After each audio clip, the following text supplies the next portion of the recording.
श्री महागणाधिपति नमः। अधिक मास कृष्ण गणेश चतुर्थी व्रत कथा। चंद्रसेन नामक राजा की कथा। स्कंद कुमार कहते हैं कि समस्त ऋषियों, आप लोग पुराण में वर्णित मंगलदायिनी कथा को सुनिए, जिसमें गणेश जी की व्रत के महात्म्य का वर्णन किया गया है। हे द्विजवरों, जिस समय पांडव पुत्रों का वनवास हुआ, वे सब धर्मपरायण और कृष्ण की उपासना करते थे। एक समय की बात है, अपनी इच्छा से भ्रमण करते हुए व्यास जी उन लोगों की कुटिया पर आए। व्यास मुनि को देखकर सभी करबद्ध हो उनके सम्मुख खड़े हो गए और कहने लगे, आपके दर्शन कर हम लोग धन्य हुए, साथ ही हमारी कुटिया भी। आपके पदार्पण से हमारा जीवन धन्य हुआ। आज हम लोगों का सब कुछ सफल हुआ, क्योंकि आपका दर्शन संपूर्ण कष्टों का निवारक है। आपने हमारी कुटिया में पदार्पण किया है, अतः हम लोग आपका स्वागत करते हैं। हम लोग राजच्युत होकर भी आज अपने आप को धन्य मान रहे हैं। ऐसा कहकर पांचों पांडव भीमसेन, युधिष्ठिर, अर्जुन, नकुल, सहदेव उन्हें प्रणाम कर उनके सामने खड़े हो गए। पाग, अधैर्य, आचमन और आसन प्रदान कर द्रौपदी ने हाथ जोड़कर उनसे कहना प्रारंभ किया कि हे मुनिवर, मैं राजरानी होकर भी दुर्योधन की भरी सभा में केश पकड़कर अपमानित हुई और वनवासी बनाई गई।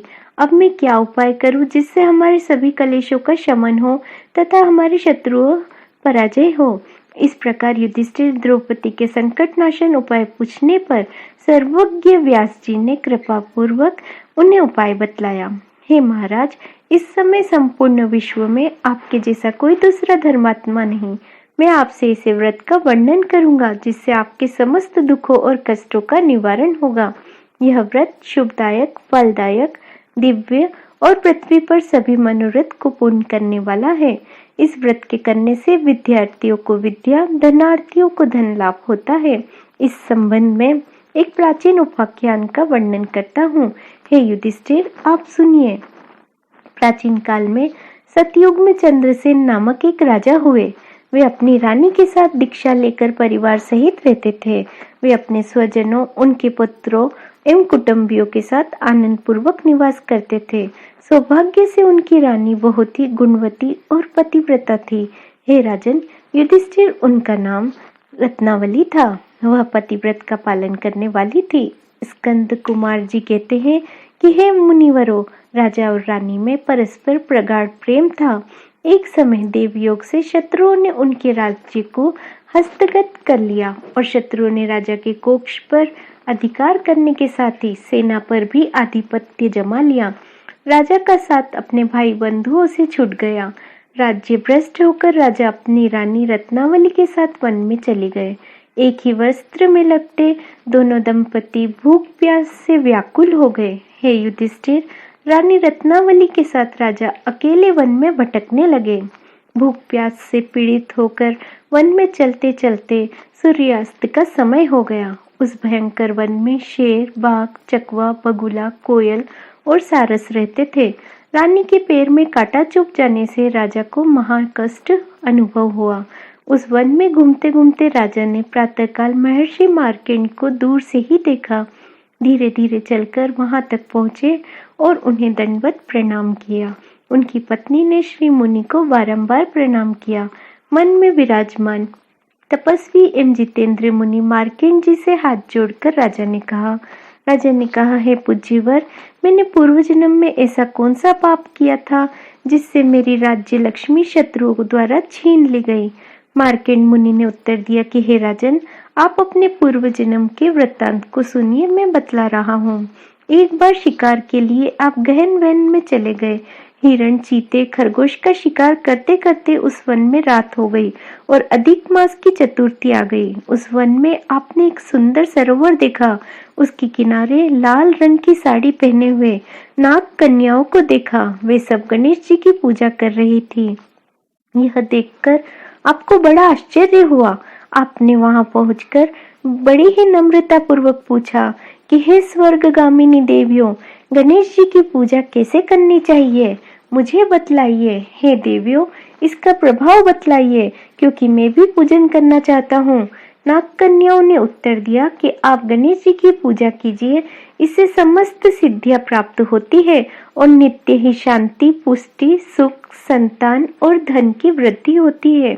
राजा ने पूछा कि हे देवियों, गणेश जी की पूजा किस महीने में और किस तिथि को करनी चाहिए, इसमें किस वस्तु का दान देना चाहिए, इस पूजन की विधि क्या है, आप हमसे कहिए। नाग कन्याओं ने उत्तर दिया कि हे राजाधिराज, अधिक मास के कृष्ण पक्ष की चतुर्थी को चंद्रोदय होने पर विधि सहित विघ्न विनाशक गणेश जी की पूजा करनी चाहिए।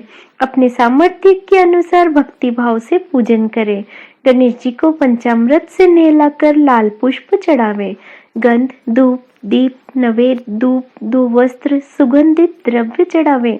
घी चीनी से बने हुए 15 लड्डू भोग के लिए बनावे। उसमें से 5 लड्डू गणेश जी को अर्पण करें और 5 ब्राह्मण को दान में दे दें। कुमारी कन्या को पहले देकर बाद में स्वयं भोजन करें।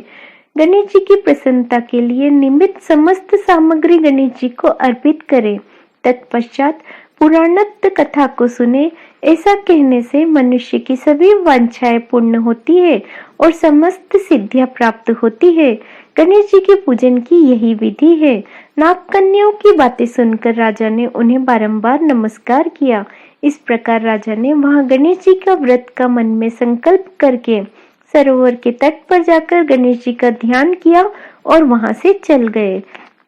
इसके प्रभाव से गणेश जी आप पर प्रसन्न हो गए और आपको पुत्र, स्त्री, धन्य, धान्य आदि से पूर्ण कर दिया।